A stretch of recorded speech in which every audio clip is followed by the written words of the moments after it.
iliyoidhinishwa na bunge lako tukufu kwa mwaka 2024-2025 ni shilingi trilioni 50.29, ambapo shilingi trilioni 33.75 ni matumizi ya kawaida na shilingi trilioni 16.54 ni matumizi ya maendeleo.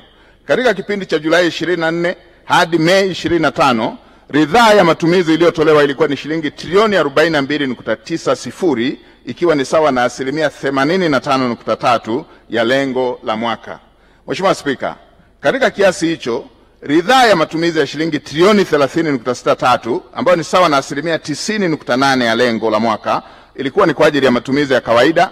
Aidha, ridhaa ya matumizi ya shilingi trilioni 15.74 sawa na asilimia 95.1 ya lengo la mwaka ilitolewa kwa ajili ya utekelezaji wa miradi ya maendeleo, asilimia 95.1 ya lengo la mwaka. Ridhaa ya matumizi ya maendeleo ilijumuisha shilingi trilioni 3.47 kutoka kwa washirika wa maendeleo ambacho kilipelekwa moja kwa moja kwenye utekelezaji wa miradi, yani D-Fund. Mheshimiwa Spika, baadhi ya maeneo yaliyopelekewa fedha katika kipindi cha Julai 2024 hadi Mei 2025 ni pamoja na ugharamiaji wa deni la serikali, ugharamiaji wa mishahara kwa watumishi wa umma, maandalizi ya uchaguzi mkuu kwa mwaka 2025. Aidha, mtakumbuka kuwa michango wa wakandarasi, wazabuni, watoa huduma kwa miaka kwa ajili ya kujenga taifa letu, serikali iliendelea kulipa madeni yaliyohakikiwa, ambapo kiasi cha shilingi trilioni 1.01 kimelipwa kwa ajili ya ulipaji wa wakandarasi waliofanya kazi za maendeleo katika taifa letu. Mheshimiwa Spika, kwa upande wa uhimilivu wa deni la serikali hadi Aprili 2025, deni la serikali lilikuwa shilingi trilioni 107.70, na kati ya kiasi hicho deni la nje lilikuwa ni shilingi trilioni 72.94 na deni la shilingi trilioni 30.76, na tathmini ya uhimilivu wa deni uliofanyika kwa mwaka 2024 ulionyesha kuwa deni letu bado ni himilivu, ikiwa ni kipindi cha muda mfupi, muda wa kati pamoja na muda mrefu. Katika tathmini hiyo, Mheshimiwa Spika, viashiria vinaonyesha kuwa kwa mwaka 2024-2025 tathmini ya sasa ya deni la serikali kwa pato la taifa ni asilimia 40.3 ikilinganishwa na ukomo ambao ni asilimia 55. Hatupaswi kuwa na hofu kabisa kuhusu jambo hili. Na kwa upande wa thamani ya sasa ya deni la nje kwa pato la taifa ni asilimia 23.6 ikilinganishwa na ukomo wa asilimia 40 ambayo ni standard ya kimataifa.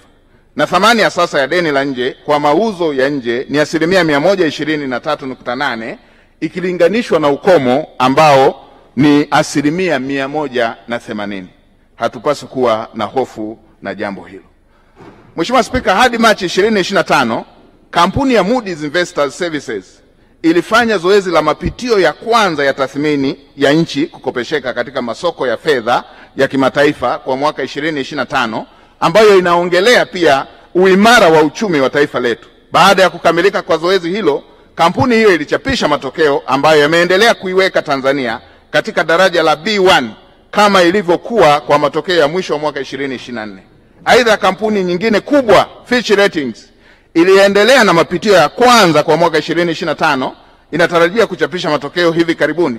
Kampuni hiyo ilichapisha matokeo ya mapitio ya mwisho wa Disemba 2024, ambapo iliipatia Tanzania katika daraja la B+.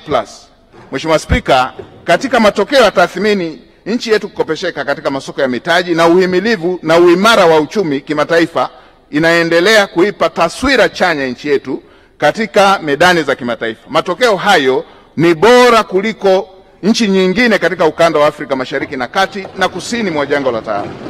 Pamoja na mambo mengine ambayo yamechangia jitihada za serikali inayoongozwa na Dr. Samia Suluhu Hassan, Rais wa Jamhuri ya Muungano wa Tanzania, ni katika kuweka mazingira wezeshi ya uwekezaji wa sekta binafsi, kukuza uchumi, kusimamia kwa makini deni la serikali na kuimarisha ushirikiano wa kimataifa, yani diplomasia ya uchumi. Mheshimiwa Spika, serikali itaendelea kutekeleza mikakati mbalimbali ili kuhakikisha kuwa deni linaendelea kuwa himilivu, ikiwemo kuimarisha ukusanyaji wa mapato ya ndani ili kupunguza utegemezi wa mikopo katika ugharamiaji wa bajeti, kuelekeza fedha za mikopo katika miradi inayokuza mapato ya ndani na mauzo ya bidhaa za huduma nje ya nchi, kuendelea kuwahimiza maafisa masuhuli kuzingatia maandalizi ya msingi ya miradi mikubwa kabla ya kuingia kwenye mikataba kwa mujibu wa sheria na kanuni, miongozo iliyopo, pamoja na kuepuka ongezeko la gharama za miradi inayokopewa fedha. Mheshimiwa Spika, kabla sijaendelea zaidi, naomba nitoe maelezo ya jumla. Kwa ujumla, kwa kuwa bajeti hii ni ya mwisho kabla ya kuelekea kwenye uchaguzi mkuu wa Oktoba 2025, sina budi kubainisha masuala muhimu ili wananchi watakapokuwa wameshika kalamu zao za maamuzi wasisite kuweka alama ya vema kwa mgombea urais, mgombea mwenza na wagombea wa nafasi za ubunge, uwakilishi na udiwani kupitia Chama cha Mapinduzi.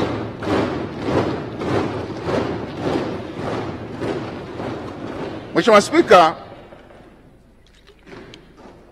nianze kwa kumpongeza sana Mheshimiwa Dr. Samia Suluhu